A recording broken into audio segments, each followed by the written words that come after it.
فأنا ناصح لإخواني بالصدع بالحق تبيض وجوههم. السكوت في مسألة الحزبية يضرها، فاصدع بما تؤمر وأعرض عن المشركين. سلامي على دماج ورجالها والشيخ يحيى ودار العلم يا سعد بانيها. حمدا كثيرا طيبا مباركا فيه كما يحب ربنا ويرضى. وصلى الله على نبينا محمد وعلى آله وصحبه وسلم تسليما مزيدا. أما بعد،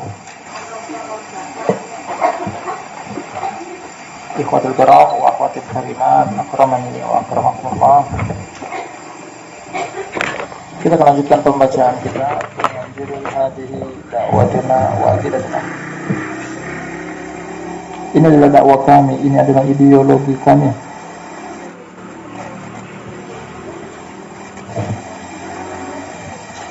Sebuah tulisan yang dikarang oleh Syekh Abu Rahman Muqbil bin Hadi Al-Wadi'in rahimahullah ta'ala.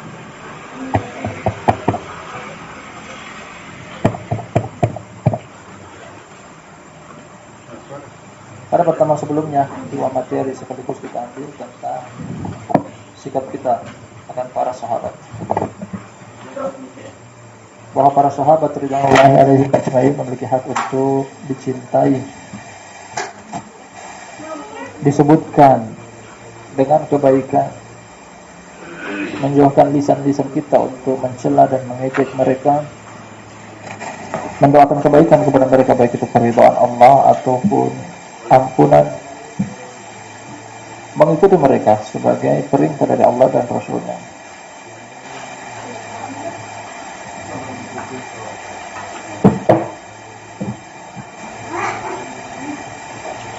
Sama halnya dalam hal untuk dicintai adalah yang boleh susulkan dengan poin setelahnya, mencintai ahlul hadis yang dulu, yang sekarang, dan yang akan datang. Nah, serta mencintai para pendahulu kita di salaful ummah, terkhususnya di kalangan ahli sunnah. Barakallahu fikum, kita akan ambil poin yang setelahnya.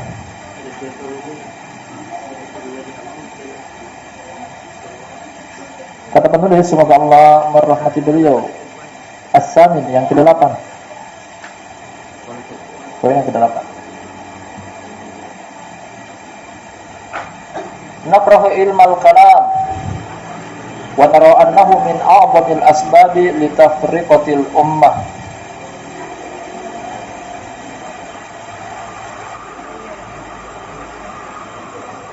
Kata beliau, kami membenci ilmu kalam.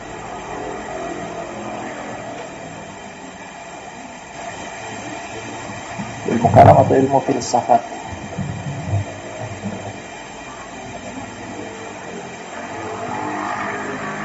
Dan kami menganggap bahwasanya ilmu kalam adalah sebesar-besar sebab perpecahan umat. Terjadinya perpecahan umat dengan sebab ilmu kalam. Nah, ilmu kalam sebesar-besar sebab. Ilmu kalam adalah sebesar-besar sebab terjadi perpecahan umat.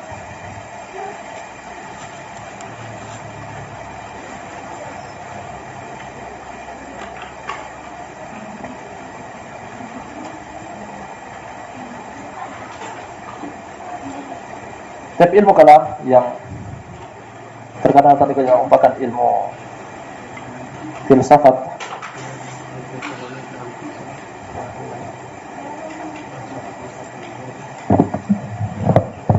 pertama kita akan perkenalkan dulu apa yang namanya ilmu kalam. Dalam istilah sebagian orang dengan ilmu filsafat, filosof, yang terdiri dari dua suku kata, filo dan sauf. Sebenarnya ini adalah ungkapan datang dari bahasa Yunani, filo dan sauf, yang artinya adalah talabul hikmah, Bahasa kita mencari alasan.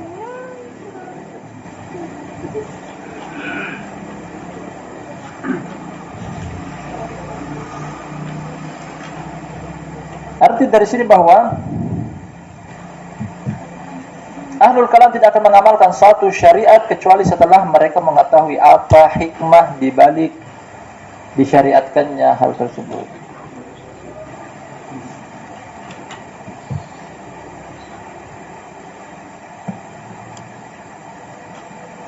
Seperti mereka tidak akan menegakkan sholat kecuali mengetahui bahwasanya hikmah di balik sholat adalah ini dan itu. Mereka tidak mengamalkan menahan lapar di siang hari berpuasa kecuali sudah mengetahui bahwasanya hikmah di balik puasa adalah ini dan itu. Dan seterusnya. Kalau seperti ini alasannya barakallahu fikum. Nah, kebanyakan dari syariat mereka akan meninggalkannya. Baik itu berbentuk perintah ataupun larangan. Dikarenakan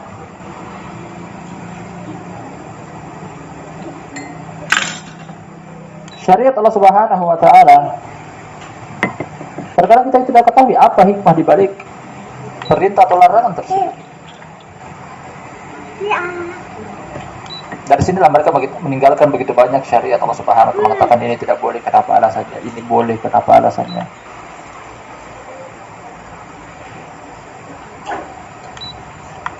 Dan keseluruhan syariat mereka akan tolak karena tidak ketemu alasan yang mereka inginkan. Kenapa Nabi Adam alaihissalam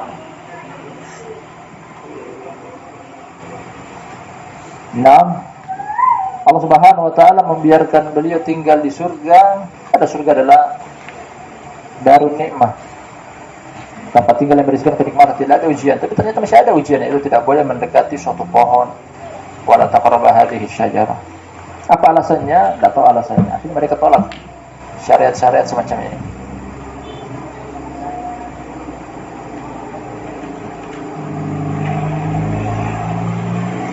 Termasuk mereka tolak adalah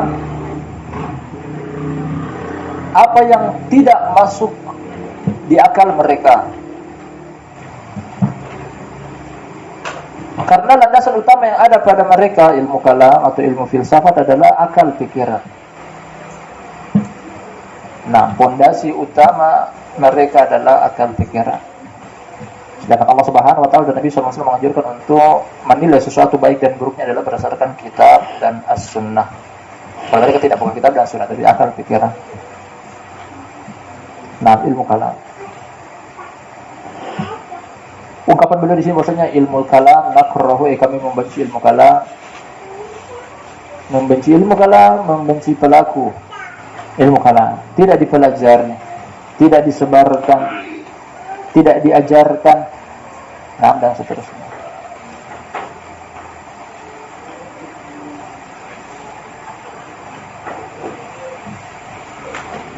Beliau sebutkan alasannya, wa nara annahu min a'dhamil asbab li tafriqatil ummah, karena mempelajari ilmu kalam adalah sebab terbesar terjadi perpecahan umat. Kalau kita telusuri apa yang diakibatkan dari dampak negatif akan ilmu kalam, begitu banyak. Termasuk menolak syariat Allah Subhanahu wa taala, menolak tauhid, menolak kenabian, menolak syariat, karena mereka tidak amalkan suatu amalan yang berdasarkan syariat kecuali ada alasannya.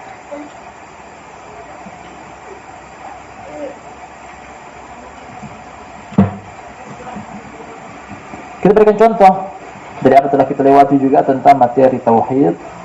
Allah Subhanahu wa taala mensifati dirinya bahwasanya Allah memiliki sifat-sifat zatiyah.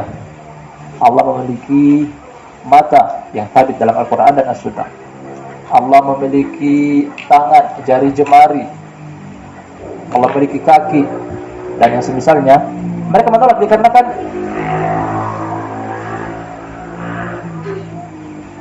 tidak masuk di akal menurut mereka. Nah, karena hal-hal semacam ini bukan diakali, majalnya bukan pada akal, tapi dengan keimanan. Makanya mereka menolak yang namanya malaikat. Ilmu kalam, ahli filsafat menolak malaikat. Malaikat tidak ada karena tidak tampak oleh pandangan mata. Mereka mau yang ada di hadapan matanya, yang bisa diraba, bisa dirasa oleh panca indera. Termasuk kenabian, mereka mengatakan bahwasanya dalam materi kenabian, Syekhul Islam Ibnu Taimiyah rahimahullah ada membuat buku dengan judul An-Nubuwat, beliau membantah ahlul kalam. Bahwasanya setiap orang bisa menjadi nabi karena yang namanya nabi adalah tingkat tinggi kecerdasan orang bisa mengumpulkan umat. Dari pola pikir dia mengolah kata-kata dia, mengaku aku adalah nabi, kemudian membuatkan satu materi agar orang percaya bahwasanya dia adalah nabi. Nah, di kenabian adalah hasil pola pikir dengan tingkat kecerdasan yang tinggi, bisa mengumpulkan umat yang banyak. Jadi setiap orang bisa punya nabi. Atau setiap orang bisa menjadi nabi. Karena kita ketahui bahwasanya nabi adalah pilihan dari Allah Subhanahu wa taala dalam surat Al-Hajj, Allahu yastafi minal malaikati rusulan wa minan nas.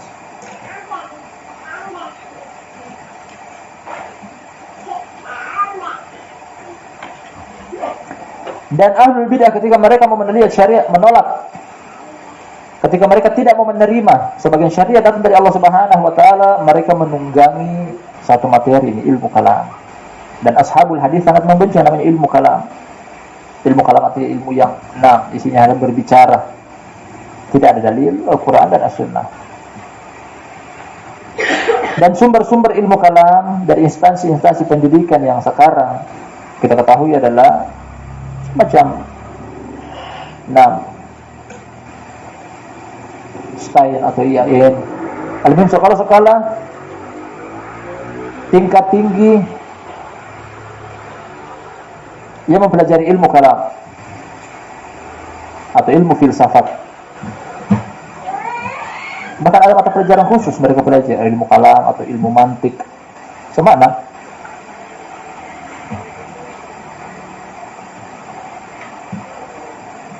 Dan ilmu kalam barakallahu fikum muncul kapan pertama kali muncul?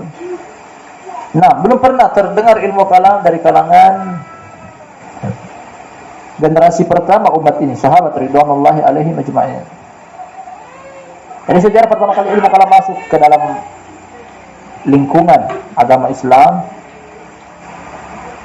ketika Nabi SAW meninggal dunia. Kemudian para sahabat mulai berdakwah, melanjutkan misi dakwah Nabi SAW,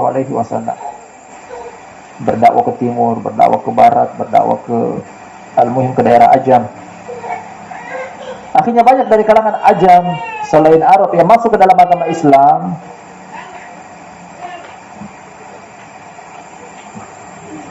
Kemudian mengkaji agama Islam dengan pemahaman mereka, tidak kembali kepada kitab dan As-Sunnah, tidak kembali kepada pemahaman para sahabat. Di situ pertama kali masuk ilmu kalam. Dari mana? Dari orang-orang yang tidak paham bahasa Arab, memahami Al-Quran dengan pemahaman mereka, memahami Sunnah dengan pemahaman mereka, tidak kembalikan kepada pemahaman para salaf. Datanya dari orang Ajam yang tidak paham bahasa Arab.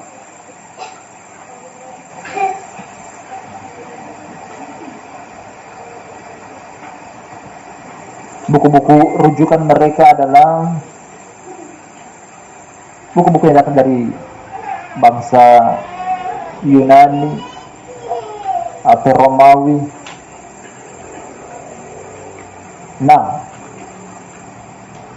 Yang syarat dengan penolakan akan syariat Allah Subhanahu wa taala, lebih mendahulukan akal pikiran.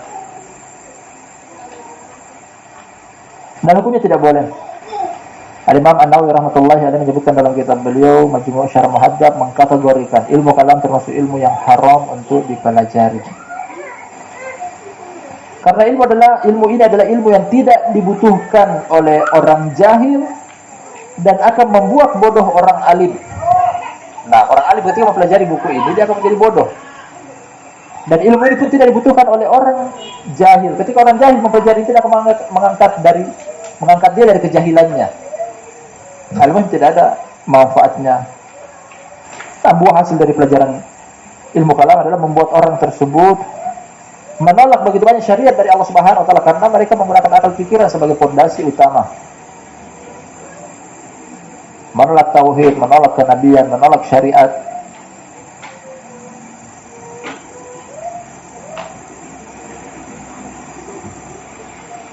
Masing-masing ke orang tuanya, masing-masing ke orang tuanya.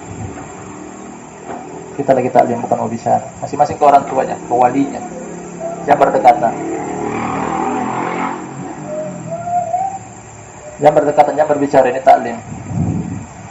Ayo, ayo, ke orang tuanya, ayo.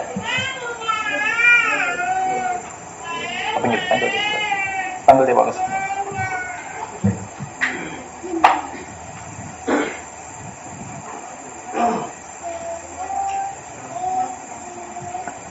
Imam Syafi'i rahmatullahi alaih, beliau mengeluarkan vonis bagi pelaku ilmu kalam atau ahli kalam. Kata beliau, hukmi fi ahli kalam, vonis aku keluarkan bagi ahli kalam adalah, nah, digiring keliling kampung sambil dicambuk, kemudian mengatakan inilah hukum bagi orang yang mempelajari ilmu kalam.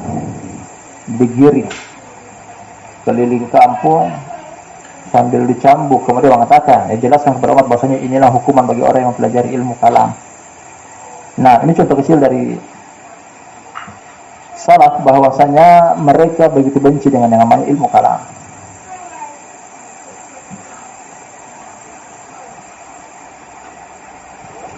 Tariqah ahlul hadis lebih selamat.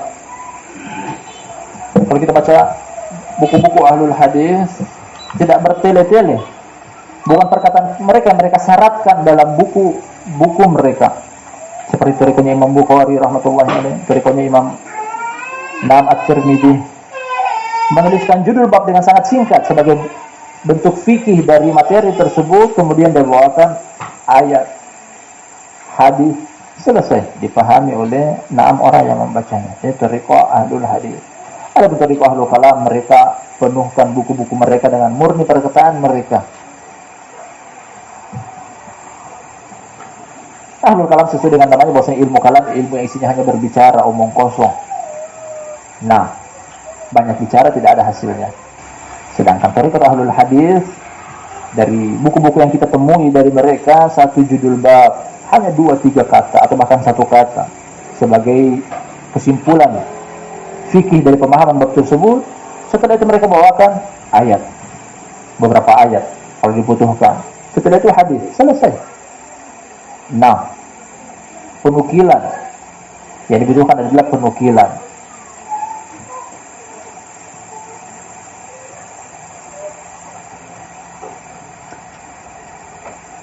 Makanya Syekhul Islam Ibnu Taimiyah rahmatullahi alaihi mengatakan bahwasanya ahlu sunnah ilmu mereka adalah nakal, sedangkan ahlu kalam ilmu mereka adalah akal. Nakal adalah penukilan, naklun. Mereka menukil dari umat-umat terdahulu tentang agama ini. Penukilan dari mana? Dari kitab, dari sunnah, dari Al-Quran dan dari hadis. Adapun ilmu kalam yang mereka pakai adalah akal.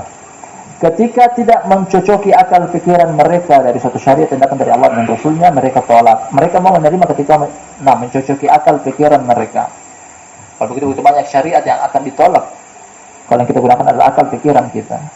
Kalau digunakan adalah akal pikiran sebagai patokan, akal pikiran siapa yang dipakai? Sedangkan akal pikiran masing-masing orang berbeda-beda. Belum tentu engkau menganggap baik, aku menganggap baik hal tersebut. Atau belum tentu aku menganggap jelek, engkau pun menganggap jelek dengan anggapan yang sama. Kalau begitu akal pikiran siapa yang dipakai? Makanya kata beliau di sini, wa nara annahu min a'dhamil asbabi li tafriqatil ummah. Dengan alasan ini, karena kami menganggap ilmu kalam merupakan sebab terbesar perpecahan umat. Kalau masing-masing kelompok punya standarisasi dengan akal, nah, masing-masing kelompok punya akal yang belum tentu sama dengan akal pikiran orang lain. Sedangkan ilmu hadis atau nama ashabul hadis, ahlu sunnah wal jamaah, mereka pakai satu standarisasi Al-Quran dan As-Sunnah. Ketika menggunakan Al-Quran dan As-Sunnah tidak ada perselisihan insyaAllah.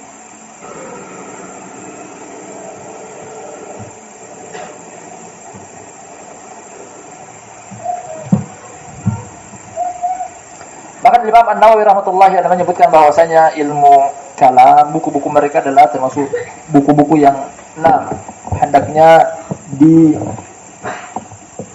dimusnahkan, dibakar, tidak usah dijual belikan.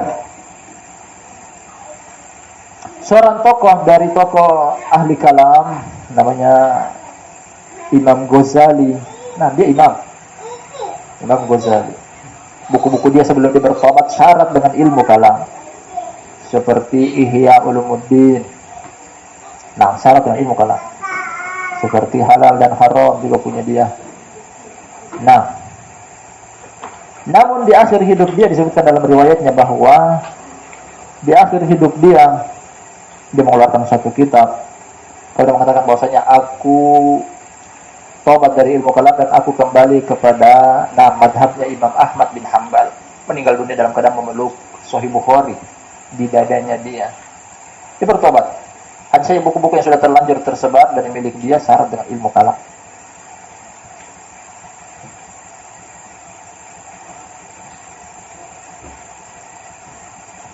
Ini yang terkadang membuat barakallahu fikum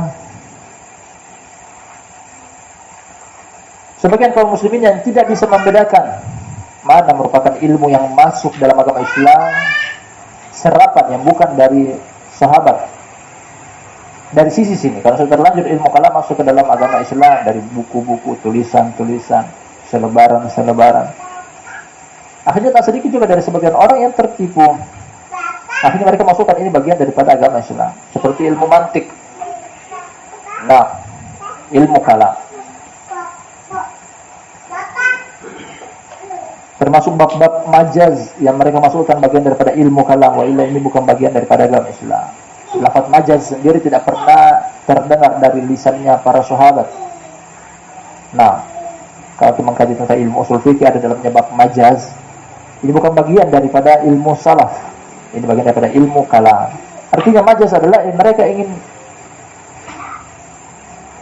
memalingkan nama dan sifat-sifat Allah Subhanahu wa taala, mengatakan bahwasanya ini majaz. Bukan yang diinginkan adalah hakikatnya.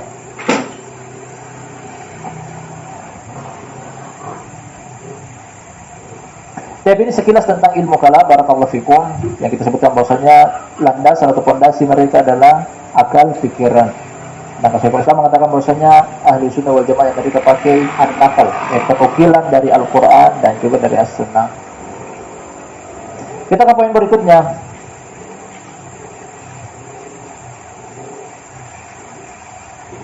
At-tasi yang ke-9,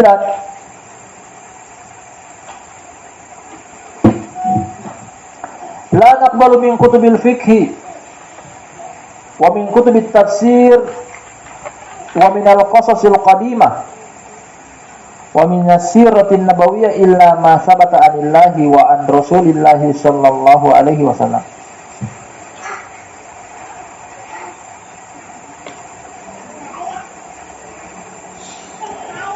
Wa laysa ma'nahu annana nambuduha aw naz'umu annana nastaghni anha bal nastafidu min istinbatatil ulama'ina al-fuqaha wa ghairihim walakin la naqbalul hukma illa bidalilin sahih.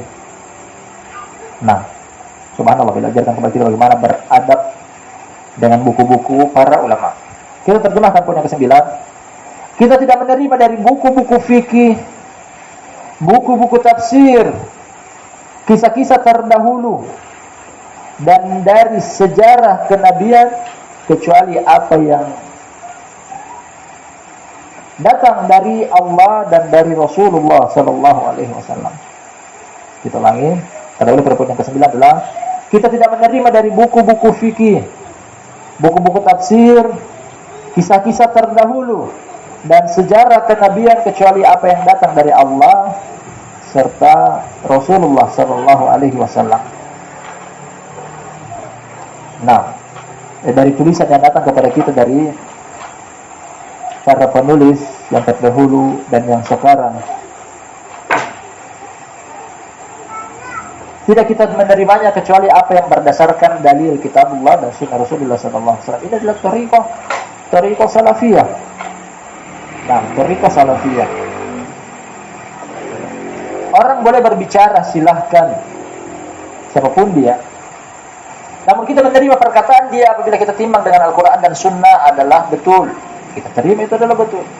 Kalau kita timbang dengan Al-Quran Sunnah ternyata itu adalah salah, kita tolak dia, siapapun dia, sebesar apapun derajat orang tersebut.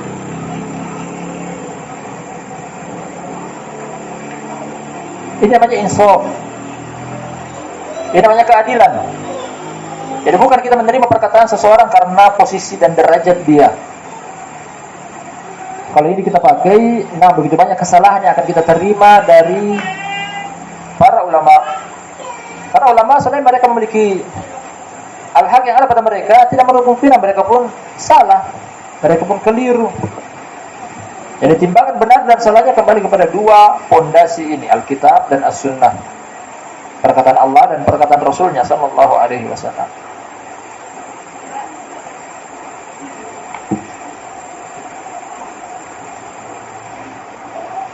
Beliau lanjutkan, walaysa manahu annana nambuduha, bukan berarti kami menolaknya. Au nazumu annana nastagni anha, bukan juga kami tidak butuh dengannya. Bukan berarti kami tidak butuh dengannya. Ya, buku-buku tafsir, buku-buku fikih, kisah-kisah terdahulu. Bahkan kami mengambil faedah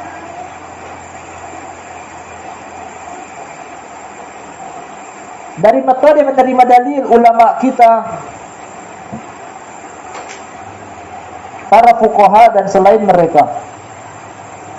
Buku-buku tersebut tetap kami ambil faedah. Namun yang timbangan apa yang bermanfaat berdasarkan dalil kitab dan as-sunnah, itu yang kita ambil, itu yang kita pakai, itu yang kita terima. Nah, ketika datang kita ternyata kosong dari dalil, menyelisihi al-haq, nah itu yang kita katakan bahwasanya kita tidak menerima. Walakin la naqbalul hukma illa bidalilin sahih, akan tetapi kita tidak menerima suatu hukum kecuali dengan landasan hukum yang sahih.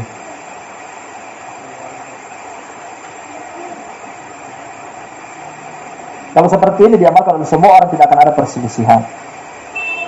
Karena kata Allah Subhanahu wa taala, "Wa ma ikhtalaftum fihi min syai'in fa hukmuhu ila Allah."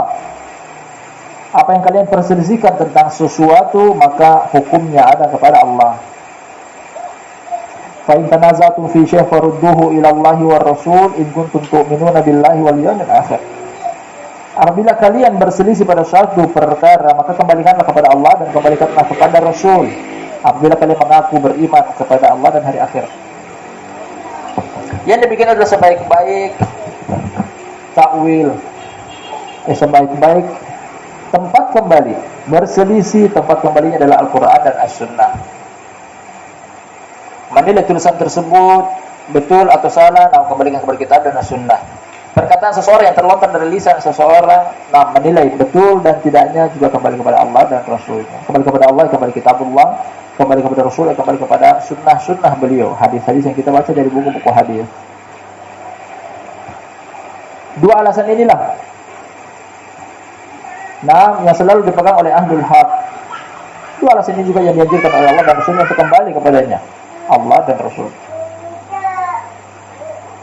Dengan dua alasan ini pula, ketika berpegang teguh dengannya, Nabi SAW menjamin bahwasanya orang tersebut tidak akan sesat. Dalam hadis Jabir radhiyallahu anhu, kata Nabi SAW, "Taraktu fikum amrayni ma in tamassaktum bihi ma lam tadillu ba'di, kitabullah wa sunnati." Aku tinggalkan kepada kalian dua perkara yang apabila kalian berpegang teguh dengan dua perkara tersebut, kalian tidak akan sesat selama-lamanya. Kitabullah dan sunnah. Sunnahku, kata Nabi SAW, Al-Quran dan sunnah beliau. Dua hal ini merupakan kunci selamat dari kesesatan.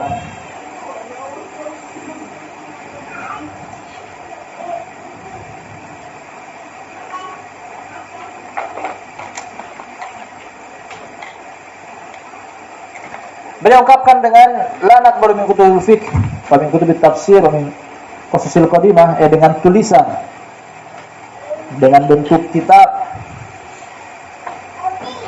Wa ila masuk juga adalah perkataan yang diucapkan. Jadi bukan cuma berbentuk tulisan, bahkan juga lisan. Yang mungkin kita dengar dari sebagian orang ketika mengatakan satu perkara, memperbincangkan tentang agama, nah kita tidak menerima perkataan dia kecuali ditimbang yang datang dari Alkitab dan As-Sunnah. Mencocoki kita terima dan tidak mencocoki kita tidak terima. Kenapa demikian? Karena Allah Subhanahu wa taala memuji tentang Al-Qur'an di dalam Al-Qur'annya sendiri bahwasanya tidak ada kesalahan dan kekeliruan di dalamnya. Kata Allah Subhanahu wa taala, la ya'tihil batilu min baini yadayhi wa la min khalfihi, tanzilun min hakimin hamid. Al-Qur'an tidak ada kebatilan.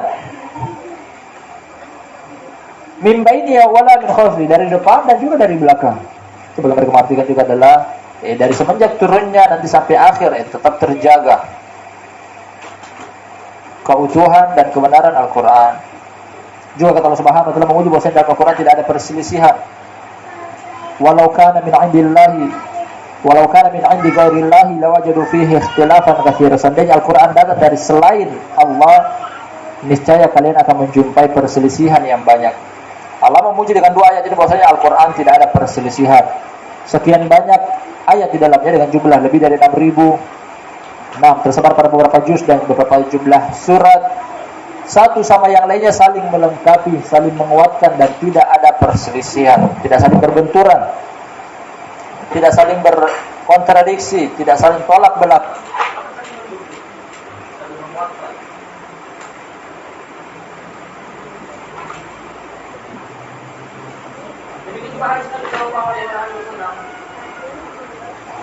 Hadis Nabi sallallahu alaihi wasallam pun tidak ada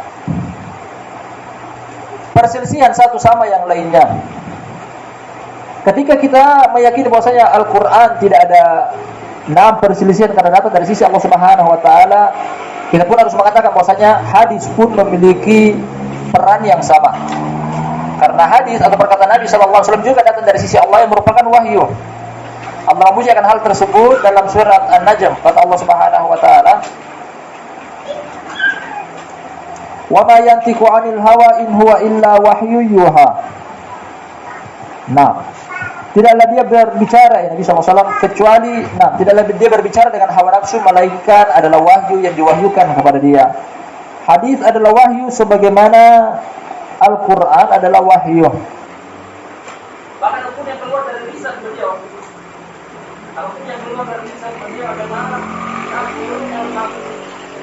seperti yang Nabi sallallahu alaihi wasallam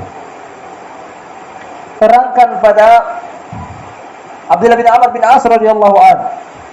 Hadisnya dalam riwayat Imam Bukhari, dia mengeluh ketika seluruh perkataan Nabi sallallahu alaihi wasallam dia catat, dia tulis. Segala sesuatu yang keluar dari lisan beliau, Abdullah bin Amr bin As tulis. Dia bentuk mengikat pelajaran tanpa dia pilih-pilih, ini Al-Quran, ini Sunnah. Kemudian sebagian orang memprotes perbuatan dia tersebut dan mengatakan bahwasanya Nabi SAW manusia biasa. Terkadang beliau marah, terkadang beliau berbicara bukan berupa ayat Al-Quran. Akhirnya buatan ini Abdullah bin Amr bin As datang melapor kepada Nabi sallallahu alaihi wasallam bahwasanya tadinya aku menulis seluruh perkataan engkau, namun aku diprotes oleh sebagian orang tua dari kalangan Quraisy mengatakan bahwasanya engkau terkadang emosi, manusia biasa, terkadang marah. Akhirnya Nabi sallallahu alaihi wasallam memberikan pelajaran kepada Abdullah bin Amr bin As.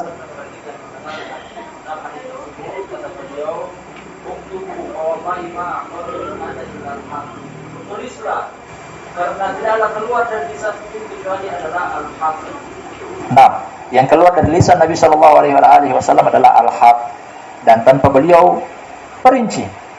Bahkan seluruh yang keluar dari lisan beliau, baik itu ayat yang beliau bacakan atau murni perkataan beliau yang berupa hadis, juga adalah al-haq.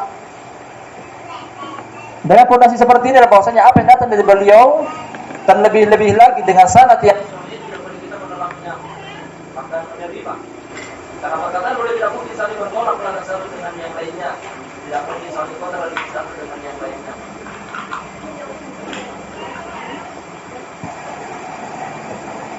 Apalagi dipuji oleh para ulama, dimulai dari istri beliau sendiri, dan dari Ummu Salamah radhiyallahu anha,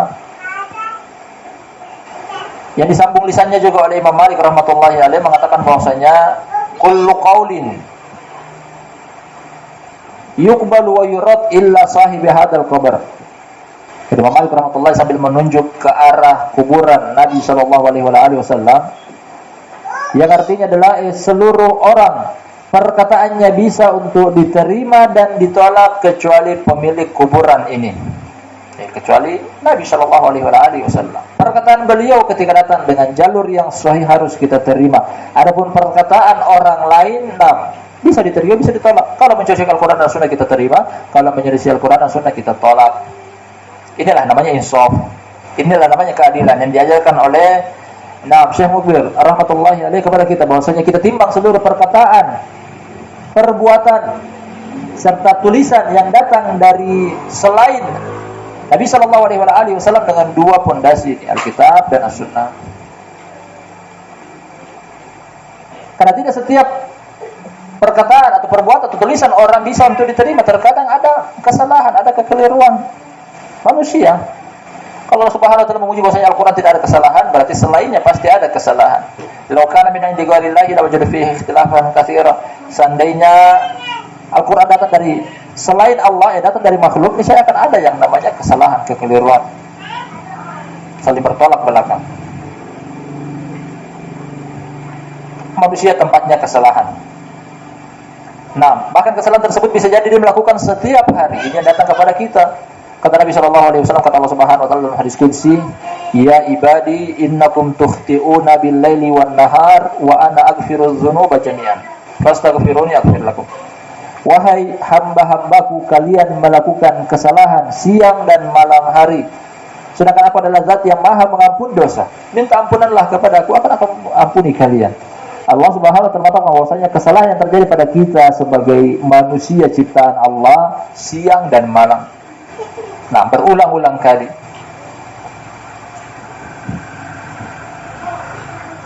Terkadang siang kita bikin dosa, sore harinya bertobat, malam terulang lagi. Manusia tempatnya kesalahan.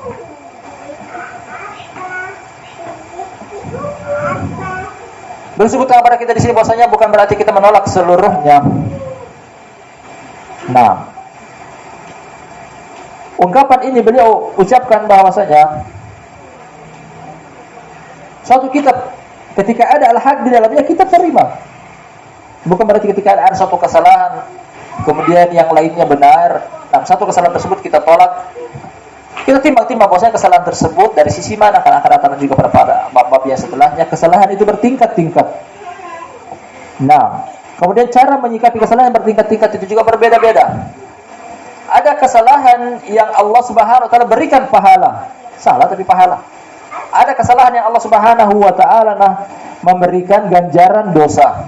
Ada kesalahan yang juga Allah Subhanahu wa taala ampuni. Bagaimana nanti kita akan sampai pada pembahasannya bahwasanya kesalahan para ulama yang berijtihad juga bahkan mendapatkan pahala. Dari hadis Abdullah bin Amr bin As, riwayat Imam Bukhari dan Imam Muslim, kata Nabi sallallahu alaihi wasallam, "Idza hakamal hakimu fajtahada thumma asaba falahu ajran wa idza hakamal hakimu fajtahada thumma akhta'a falahu ajran." Kata Nabi sallallahu alaihi wasallam, apabila seorang hakim dia menghukumi akan satu perkara dan dia betul, dia mendapatkan dua pahala. Apabila dia menghukumi satu perkara dan dia salah, dia mendapatkan satu pahala. Kesalahan yang membuahkan pahala. Kesalahan para ulama yang berijtihad. Mereka berusaha untuk sampai pada suatu kesimpulan al-haq, hanya saja keliru. Manusia terkadang salah, tapi karena ijtihadnya dia, telah berusahanya dia mendapatkan pahala. Ini yang terkadang kebanyakan orang tidak paham bahwasanya ketika ulama salah harus diikuti. Tidak, bahkan ketika mereka salah kita tinggalkan. Dia datang dari peringatan akan Nabi sallallahu alaihi wasallam, kata beliau, akhafu ma akhafu alaikum al-munafiq salitul lisan wa zallatul ulama. Atau sebagaimana yang beliau katakan. Kata Nabi sallallahu alaihi wasallam, sesuatu yang paling aku khawatirkan kepada kalian adalah orang munafik tapi pandai bersilat lidah, kemudian ketergelinciran para ulama. Ketergelincir artinya ulama salah namun masih tetap saja diikuti. Ini yang paling ditakuti oleh Nabi sallallahu alaihi wasallam. Mungkin karena dia dari kalangan ulama, orang yang didengar perkataannya seperti diikuti perbuatannya, salah tetap saja akan membawa fitnah. Akan membawa umat bersama dia yang juga ikut salah bersama dia. Akan datang nanti pembahasannya bahwasanya kesalahan seperti apa yang kita sikapi besar serta kesalahan seperti apa yang kita sikapi kecil. Kita inginkan menerangkan tentang perkataan beliau di sini bahwasanya ketika suatu buku ulama ahlu sunnah namun terdapat kesalahan di dalamnya satu, bukan berarti kita menolak seluruhnya. Kita menerima apa yang merupakan al-haq, namun satu kesalahan tersebut kita hindari, kita waspada. Terkadang juga ada buku buku ahlul bid'ah, isinya kebatilan, namun ada satu al-haq. Di sini bukan berarti kita menolak semua. Ketika ada al-haq kita terima. Ketika ada kebatilan di situ kita buang. Ini namanya insaf. Segala sesuatu kita timbang dengan Al-Quran dan As-Sunnah. Ketika Al-Quran dan Sunnah mengatakan betul, kita terima, tak peduli dari siapa dia. Ketika Al-Quran dan Sunnah mengatakan salah, kita tolak, tak peduli dari siapapun dia.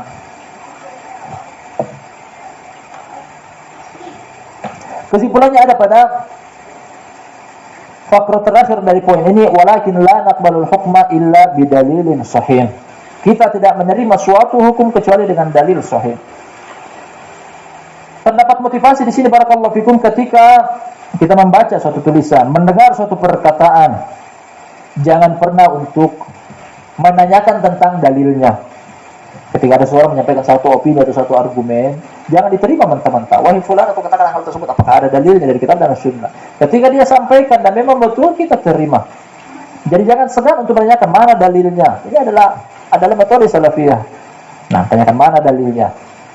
Kalau dia tidak menyampaikan dalil, jangan dulu diterima. Sampai apa dia sampaikan adalah tidak berdasarkan landasan hukum, tidak ada dalilnya, ternyata kita sudah terima mentah-mentah. La naqbalu al-hukma illa bidalilin sahih. Motivasi juga kepada kita sebagai pemikul dakwah. Nabi SAW hendaknya berbicara.